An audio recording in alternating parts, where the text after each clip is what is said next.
Porque a Bíblia diz que os fariseus e os principais sacerdotes começam a cobrar na Judéia ao rei Herodes que freia esses irmãos que estão ajudando a igreja de Antioquia. E o rei Herodes, ou melhor, o governador Herodes, ele começa uma perseguição contra os cristãos na Judéia, e o primeiro a ser vitimado é o apóstolo João, irmão de Bernabé. Aliás, irmão de Simão, perdão. A Bíblia fala que ele foi executado, ele foi morto ao fio da espada, o apóstolo. E nesse mesmo tempo ele prende o apóstolo Pedro no cárcere, lança nas profundezas dos cárceres. Para no dia da festa de pães asmo, também executar o apóstolo Pedro. E na noite que o apóstolo Pedro seria executado, Herodes, ele faz o seu discurso no dia da festa, louvado seja o nome do Senhor, para depois apresentar o apóstolo Pedro.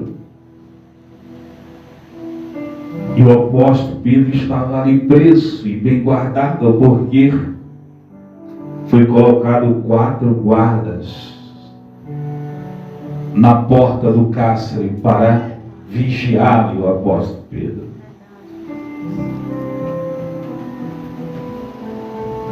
O apóstolo Pedro já estava dormindo, e as irmãs estavam orando em casa de Maria, mãe de João.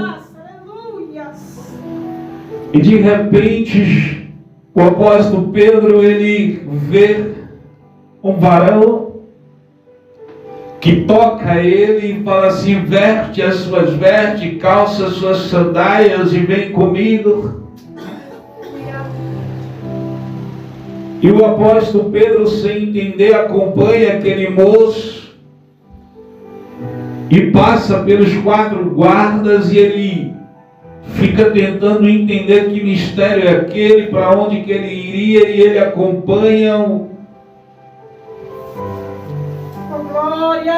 ele acompanha o anjo, que na percepção do apóstolo era um moço. Louvado seja o nome do Senhor Jesus. E quando ele sai da prisão, as cadeias são arrebentadas e ele segue aquele moço. Louvado seja Deus. E o moço se distancia dele e ele se vê livre, e aí ele desperta e tem a percepção de que não era uma visão e nem um sonho, aquilo era real. O anjo do Senhor foi enviado na prisão, aleluia, glórias a Deus, para libertar o apóstolo. O Senhor é Deus, aleluia! Glórias! Glória, Deus de mistério, aleluia! Isso mostra, irmãos, para nós e nos fortalece, também nos exalta. Louvado seja Deus, que independente das prisões, da perseguição, da dificuldade, você tem um Deus, aleluia, glórias a Deus, que te guarda e que vai te livrar das correntes, aleluia, vai te livrar das prisões daqueles que o perseguem, vai te livrar do mal. Você tem um Deus que é poderoso, que vai te enviar anjos